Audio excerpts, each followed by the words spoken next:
No fue un gran operativo. Sin sirenas, sin helicópteros. Solo 3 patrullas grises, sin distintivos. 2 hombres salieron esposados. Uno intentó mirar al suelo. El otro, al cielo. Ninguno me miró a mí. Yo los observaba desde el otro lado de la plaza, con un café frío en la mano y el corazón en silencio. No había emoción. Solo una respiración larga. El tipo de alivio que uno no celebra. Solo lo deja caer. Uno de los policías, alto, con barba descuidada, se acercó y me saludó con la cabeza. Yo le devolví el gesto. Nada más. Lo acordado. Sin espectáculo. Gracias por confiar, señor C., me dijo bajito. No respondí. No hacía falta. Ese momento, verlos entrar al coche, escuchar el chasquido de las puertas cerrándose, era el final. Pero no para ellos. Para mí. Una semana antes, yo era el que estaba esposado. Y si estoy aquí escribiendo esto, no es para buscar compasión. Tampoco venganza. Es porque creo que a veces la única forma de cerrar una herida es contándola. Aunque sangre un poco. Todo empezó con una broma. Una frase entre colegas, con lo que sabemos mover aquí, podríamos montar nuestro propio negocio. Risas. Cerveza. Otra ronda. Y la frase quedó. Al principio, pensé que eran solo palabras. Exageraciones de viernes por la noche. Hasta que una noche, me pasaron un sobre cerrado.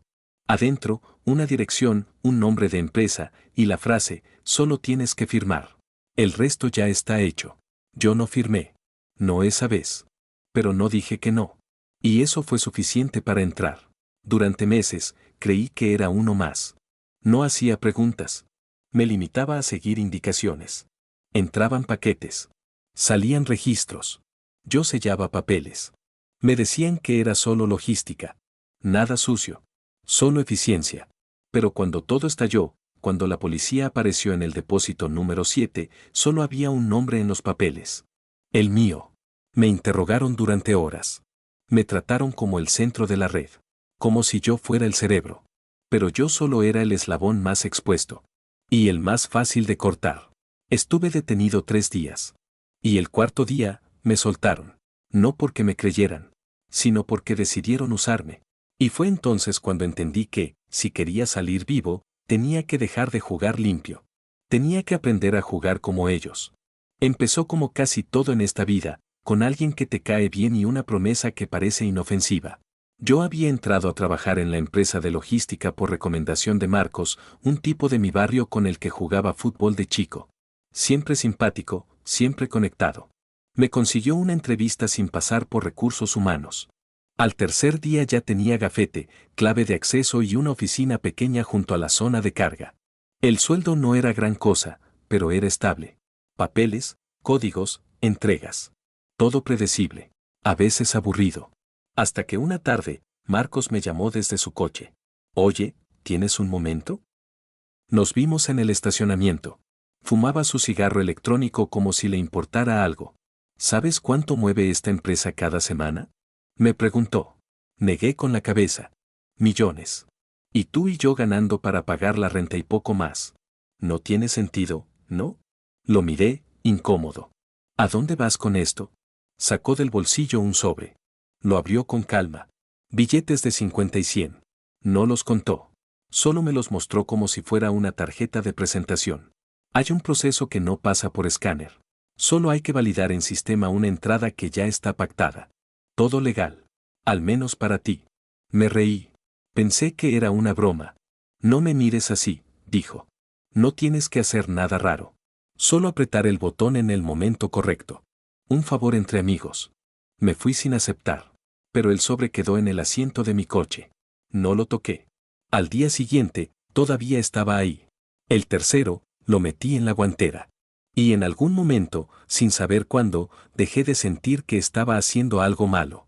Fue gradual. Primero un código duplicado. Luego una carga sin sello. Una firma escaneada. Nada se veía sucio, todo tenía apariencia de normalidad. Y cada vez que me entraban dudas, Marcos tenía una respuesta. Mira, tú no tocas nada. No firmas nada fuera de tu zona. No das órdenes. Si un día todo se cae, no serás el responsable. Y yo quería creerle, porque necesitaba el dinero. Porque tenía deudas. Porque no quería volver a casa con la sensación de fracaso. Mi esposa me preguntó de dónde venía el dinero extra. Le dije que eran horas extra. Ella no insistió. No en ese momento. Y así, poco a poco, me convertí en parte de algo que no entendía del todo. No preguntaba. No miraba.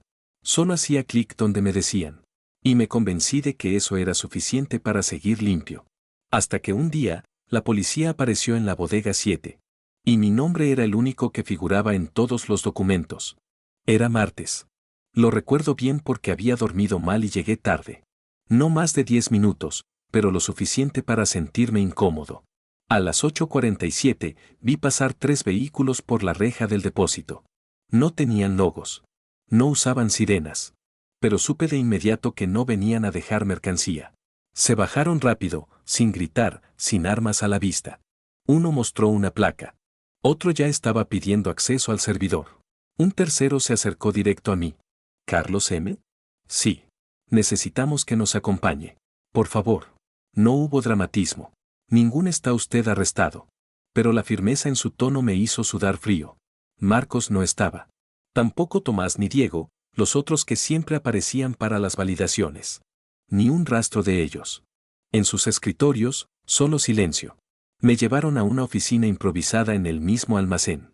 Allí, una agente con expresión cansada me puso delante una carpeta. ¿Reconoce este registro? Era mi firma. Mi usuario. Una validación de entrada de una mercancía que yo no recordaba haber autorizado. No. Esto no pasó por mí. ¿Está diciendo que otra persona ingresó con su clave? Guardé silencio. Si decía que sí, me incriminaba por negligencia. Si decía que no, era admitir que sí lo firmé. Durante horas me bombardearon con preguntas. Me enseñaron cámaras, editadas, inconclusas. Me mostraron correos que supuestamente yo envié. Algunos los recordaba. Otros no. ¿Dónde están sus compañeros? No lo sé. De verdad. ¿Sabe que esto es parte de una red de contrabando industrial? No supe qué responder. Nunca supe qué había dentro de esas cajas. Solo escaneaba códigos. Ese fue mi error. No mirar. A las 5 de la tarde me esposaron. Primera vez en mi vida. Sentí el frío del metal en las muñecas como una sentencia anticipada. Tenemos orden de detención por falsedad documental, uso de sistemas informáticos con fines ilícitos y encubrimiento agravado, leyó un oficial, casi sin emoción. Todo sonaba técnico, lejano. Pero las esposas eran reales. Pasé esa noche en una celda preventiva. Olía a humedad, a sudor y a miedo. Compartida con 2 hombres que no me hablaron. Yo tampoco hablé. Pensé en mi hijo. En si mi esposa ya sabría algo. En si Marcos dormía tranquilo en algún hotel. Al día siguiente, me llevaron a declarar otra vez. Nuevo fiscal. Nueva carpeta. Nuevas amenazas legales. Hasta que, de repente, me dejaron ir. Sin explicación. Firmé una hoja. Me devolvieron mi billetera. Y me advirtieron que no saliera de la ciudad. Nadie me felicitó. Nadie me creyó inocente. Solo me usaron. Yo era, para ellos, una ficha más. Pero ese día, mientras caminaba por la calle con la ropa arrugada y los ojos hundidos, entendí que si querían usarme como peón, yo iba a aprender a moverme como reina. Durante los primeros días después de salir, viví como un fantasma. No podía dormir. Comía por obligación. Mi esposa apenas me hablaba. Mi hijo me miraba con la misma cara que ponía cuando tenía fiebre, confuso, distante, frágil. La televisión hablaba de un escándalo en el sector logístico. Una red criminal infiltrada en empresas de distribución, decían. Yo no salía en los informes. No por ahora. Pero los periodistas hablaban de fuentes anónimas y funcionarios comprometidos. Y yo sabía que hablaban de mí. Volví a la oficina a recoger mis cosas. Nadie me esperaba. Mis tarjetas estaban desactivadas. Tuve que pedirle al guardia que me dejara entrar. Mario, el mismo que me saludaba cada mañana durante un año, no me miró a la cara. Mi escritorio estaba intacto. Pero vacío. Sin papeles, sin notas, sin rastros de que alguna vez trabajé allí. Solo encontré una nota doblada sobre el teclado. La próxima vez, piensa antes de hablar. Algunos no olvidamos. No tenía firma. Pero no hacía falta. Ese día caminé sin rumbo por casi 3 horas. Compré un café que no bebí. Miré los coches pasar. Y en algún momento, sin decidirlo del todo, me senté en una plaza y me dije la verdad. Me usaron. Me dejaron expuesto. Me iban a enterrar. Y no podía hacer nada. O al menos, eso creí, durante unos minutos. Después, algo dentro de mí se rompió. O se encendió. No lo sé. Lo único que sé es que empecé a pensar en cómo funcionan ellos. En cómo hicieron para que todo apuntara a mí. En cada paso. En cada movimiento. Y lo vi claro, yo era el candidato perfecto. Nuevo, obediente, sin historial conflictivo. Con acceso, pero sin poder real. Con familia, para que doliera más. Con miedo, para que no peleara. Era ideal. Y entonces entendí, si querían un peón, lo tendrían. Pero uno que se movía por sí mismo. Esa noche llamé a Rodrigo, un viejo amigo de la universidad. Ahora abogado. Le conté lo justo. Lo básico. Le dije, no puedo denunciar. No tengo pruebas aún. Pero quiero empezar a construir algo. Aunque sea pequeño. Él no me preguntó por qué. Solo me dijo. Haz copias. Graba todo. Guarda fechas. Y si alguna vez decides hablar, yo te respaldo. Así empezó. No como un plan maestro, sino como un acto de supervivencia. Abrí una carpeta en mi ordenador que llamé Archivo Sombra. Guardé correos antiguos. Capturas de pantalla. Facturas. Fotos del sistema. Extractos de mensajes. Copias de archivos PDF con metadatos. Empecé a revisar fechas, a buscar inconsistencias. Y lo más importante, esperé. Sabía que ellos me volverían a buscar. No porque confiaran en mí, sino porque los traidores nunca se imaginan que alguien puede traicionar mejor que ellos. No tuve que esperar mucho. A la semana de mi liberación, Marcos apareció. Me escribió desde un número desconocido. Nos vimos feo. Hablemos. Solo tú y yo. No respondí de inmediato. Quise que sintiera que dudaba. Que aún me dolía. La cita fue en un estacionamiento semivacío, en la parte trasera de un supermercado. Típico. Ninguna cámara. Mucho ruido ambiente. Poca atención. Llegó solo, o al menos eso pareció. Usaba gafas oscuras aunque ya estaba cayendo la tarde. Olía a perfume barato y sudor nervioso. Mira, hermano. No era contra ti, empezó, con esa sonrisa de vendedor cansado. Se nos fue de las manos. Pero ahora todo está tranquilo. Si sabes cerrar la boca, todo se olvida. No dije nada. Solo lo miré. Él lo tomó como señal. Queremos que vuelvas. Tú eres de los nuestros. Ya aprendiste la lección, ¿no? Asentí. Una sola vez. Eso bastó. Esa noche, hice dos cosas. 1. Activé la app de grabación automática de llamadas en mi teléfono. 2. Compré una mini grabadora de voz, de esas que caben en un mechero. Volví con ellos. Al menos en apariencia. La nueva dinámica era más discreta. Nada por correo. Nada por sistema. Solo notas escritas a mano, códigos verbales y frases como recibiste el paquete de las 3:15, o mañana toca el viaje largo. Yo asentía. Anotaba. Y grababa. Sabía que no podía forzarlos a confesar. Así que empecé a tentarlos. Sugerí mejoras en los procesos, recomendaciones para ocultar mejor los datos. Todo dicho con falsa ingenuidad. Y a veces, ellos hablaban de más. Con razón nos cacharon la vez pasada, se reía uno. Era porque tú no habías aprendido aún. Ya aprendí, respondía yo. Ahora todo queda entre nosotros. Grabadora encendida. Mi meta no era coleccionar frases sueltas, sino armar el puzzle. Fechas, lugares, nombres, vínculos. Y luego, atarlos a los registros que aún tenía.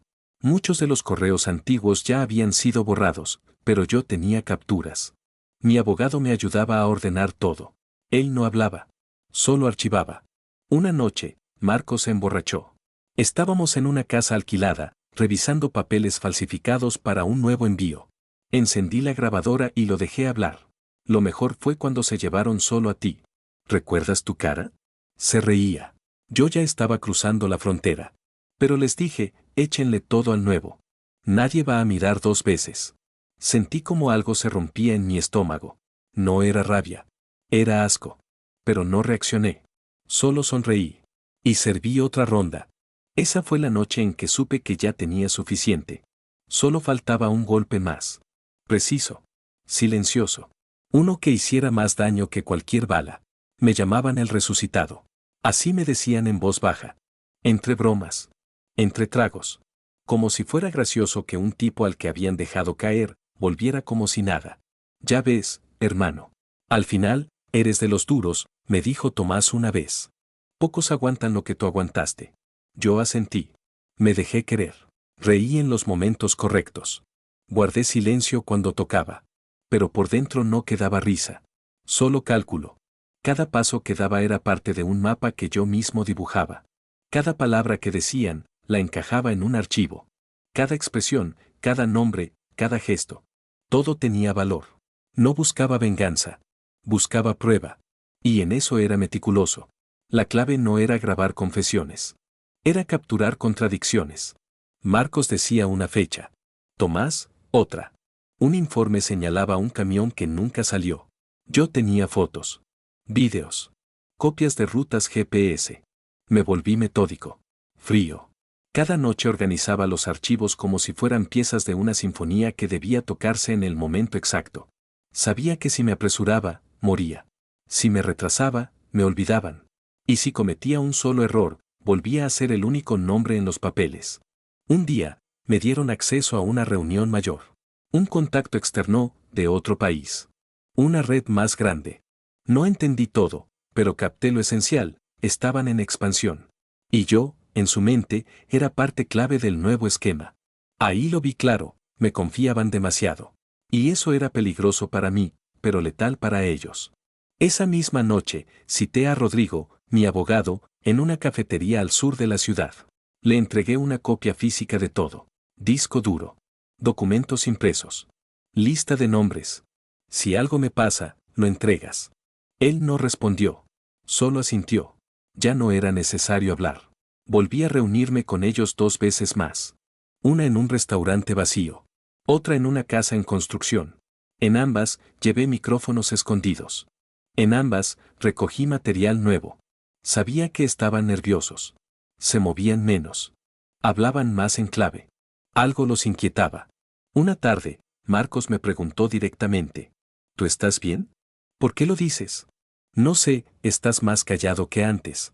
Solo estoy enfocado. Él lo aceptó. O fingió hacerlo. Pero ahí supe que el tiempo se acababa. Esa noche, borré todo rastro digital. Formateé mi portátil. Guardé lo esencial en una memoria sellada. Cerré todas mis redes sociales. Cambié mi número. Y a las 3 de la mañana, sin avisar a nadie, me fui de la ciudad. 3 días después, Rodrigo entregaría todo a la unidad de delitos complejos. Mi parte estaba hecha. Yo había cavado hasta el fondo. Ahora les tocaba a ellos caer dentro. Fui directo al edificio de la fiscalía a las 7:42 de la mañana. Sin cita, sin aviso. Tenía una mochila cruzada al pecho, una gorra baja y los nervios anestesiados. Rodrigo ya me esperaba en la entrada. No dijo nada. Solo me sostuvo la puerta. Subimos por las escaleras. Nada de ascensores. Nada de cámaras. En la oficina del fiscal especializado en crimen organizado, dejamos todo sobre la mesa. Un disco duro. 3 sobres con transcripciones. Una lista de contactos con números, direcciones, alias, fechas. Fotos. Grabaciones. 2 objetos olvidados en reuniones, un teléfono de prepago y un pendrive con sello ruso. El fiscal, un hombre seco, de pocas palabras, hojeó los documentos como quien reconoce algo que ya sospechaba. No nos preguntó cómo lo conseguimos. Solo dijo, ¿esto es todo? No. Es lo suficiente, respondí. Hubo silencio. Rodrigo aclaró. Mi cliente corre peligro inmediato. Pedimos confidencialidad absoluta y protección provisional. El fiscal asintió sin gestos. Le avisaremos cuando hablar. Yo no voy a estar disponible, dije. ¿Se va? Ya me fui. Eso fue todo. No hubo palmadas, ni agradecimientos, ni discursos. Solo una copia firmada de recepción, un apretón de mano sin contacto visual y un portazo seco al salir. Salimos por la puerta trasera del edificio. Esa misma tarde corté el chip del teléfono, lo tiré por el inodoro de una estación de servicio y me subí a un bus nocturno con destino incierto. Nada reservado. Nada predecible. Solo la certeza de que tenía que desaparecer por unos días. O semanas. Dormí mal en el asiento 17B. Me despertaba con cada frenada. Sentía que alguien me miraba desde atrás, aunque nadie lo hacía. Llegué a un pueblo sin nombre. Alquilé una habitación sin ventana, pagué en efectivo, dejé el documento en recepción con una sonrisa vacía. Apagué la luz. Me tiré en la cama con la ropa puesta.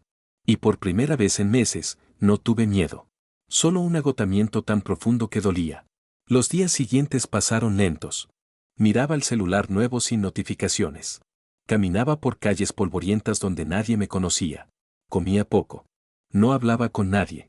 Hasta que, 4 días después, Rodrigo me envió un mensaje cifrado. Activa la TV Canal 8. 19. Lo hice. Era un noticiero local. Nada especial. Voz neutral, imágenes borrosas, scroll de titulares abajo. Y entonces lo dijeron. Esta tarde fueron detenidos 4 presuntos integrantes de una red de contrabando con ramificaciones en el sector logístico nacional. Las autoridades confirmaron que la investigación partió de una denuncia anónima y material entregado por un colaborador clave. No dijeron mi nombre. No necesitaba que lo hicieran. Vi las imágenes: Marcos, esposado, cabeza baja. Tomás, gritando algo que no se oyó.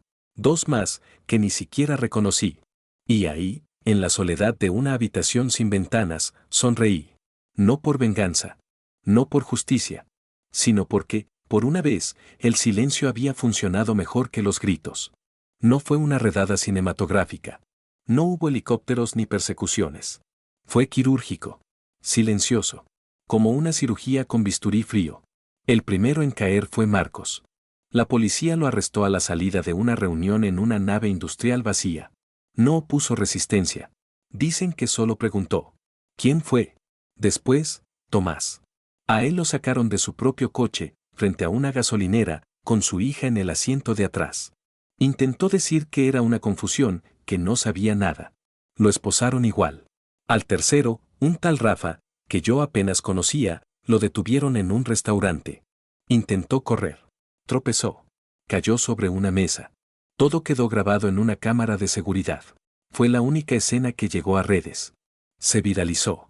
Del crimen al ridículo, tituló un blog. El cuarto cayó 3 días después. Se había ido al sur, a esconderse con unos parientes. Pero ya estaba fichado. Lo interceptaron en un control de carretera. Iba con documentos falsos. Lo negó todo. Incluso su nombre. Pero ya era tarde. Lo curioso fue lo que no apareció en las noticias. Ni una mención al grupo completo. Ni una conexión trazada oficialmente. La fiscalía los presentó como casos independientes. Delitos aislados. Ninguna red. Ningún escándalo nacional. Y yo sabía por qué. Porque aún había más arriba. Porque los que realmente movían los hilos estaban protegidos. Y lo que yo entregué era suficiente para derribar a los intermediarios, pero no al sistema. Rodrigo me explicó. Si querías justicia total, tendrías que haberte expuesto. Declarar. Salir en cámara. Y entonces no estarías vivo. Asentí. Me bastaba con esto. Con ver cómo el mismo edificio que intentaron usar contra mí se desmoronaba sobre ellos. Me quedé 2 semanas más en el pueblo. Luego cambié de zona. De aspecto. De trabajo. Nada legalmente obligatorio, pero sí vital para dormir tranquilo. A veces llegaban ecos. Un rumor. Una llamada sin voz. Una mirada de más en la calle. Pero nada concreto. Yo había aprendido a moverme sin dejar rastros. Como ellos me enseñaron. Y cada vez que pasaba frente a una comisaría, no podía evitar sentir una mezcla extraña. Asco. Orgullo. Pena. Pensaba en Marcos. En cómo me sonrió la primera vez, en el estacionamiento, con ese sobre lleno de billetes. Pensaba en la frase que me dijo antes de que todo se viniera abajo. Solo los tontos se aferran a la honestidad. Y yo, por un tiempo, le creí. Pero ahora él estaba entre rejas. Y yo, libre. No limpio. No feliz. Pero libre. Y eso, en esta historia, era más de lo que cualquiera podía esperar. Volví a casa al mes exacto de haberme ido. Nadie me esperaba. No había abrazos ni preguntas. Solo el portón de siempre, el ascensor lento y esa humedad familiar en las paredes. Mi esposa abrió la puerta sin sorpresa. Me miró durante 2 segundos. Luego, simplemente se apartó para dejarme pasar. El niño está en su cuarto. No preguntes, dijo. Yo no pregunté. No le conté lo que hice. Ni cómo. Ni por qué. Solo dije que había terminado. Que ya no me buscaban. Ella asintió, como si eso fuera suficiente. En cierto modo, lo era. Esa noche, dormí en el sofá. No porque me echaran, sino porque no sabía si tenía derecho a volver a la cama. Cerré los ojos, pero el silencio no era igual. Era más denso. Más denso que cualquier ruido. Durante semanas intenté volver a la normalidad. Salir al supermercado. Responder correos. Ver televisión sin leer entre líneas. Pero ya no encajaba. Había aprendido a mirar diferente. A sospechar en cada gesto. A leer las pausas, no solo las palabras. Mi hijo me preguntó si ya no era un acusado. No. Ya no. ¿Entonces ya eres bueno? No supe qué responder. Lo abracé. Fuerte. Y deseé que nunca tuviera que entender la diferencia. Volví a trabajar en algo distinto. Independiente. Tranquilo. Lo justo para vivir sin mirar atrás. Rodrigo me propuso escribir la historia. Contarla en algún medio, con seudónimo. Dije que no. No por miedo. Sino porque entendí que no necesito que el mundo sepa. Los que tenían que caer, cayeron. Los que aún siguen arriba, ya no me duelen. Solo me sirven de recuerdo. A veces me cruzo con gente del pasado. Me miran con cuidado. Como si no supieran si saludar o correr. Yo solo sonrío. Cierro el paso. No les debo nada. Me quedé con una sola cosa de todo esto. Una frase, escrita a mano, sin remitente, que apareció en mi buzón un día cualquiera. Gracias por no callarte. Alguien tenía que hacerlo. No sé quién la dejó. No sé si fue sincero. Pero la guardé. La tengo en el cajón del escritorio, entre papeles viejos y cuentas por pagar. No como trofeo, sino como recordatorio. De que a veces, resistir es más fuerte que ganar. Y que no hay arma más poderosa que conocer el juego y decidir no jugarlo más. Sobreviví. Pero ya no soy el mismo. Y tal vez, eso no sea una pérdida, sino el principio de otra forma de estar vivo.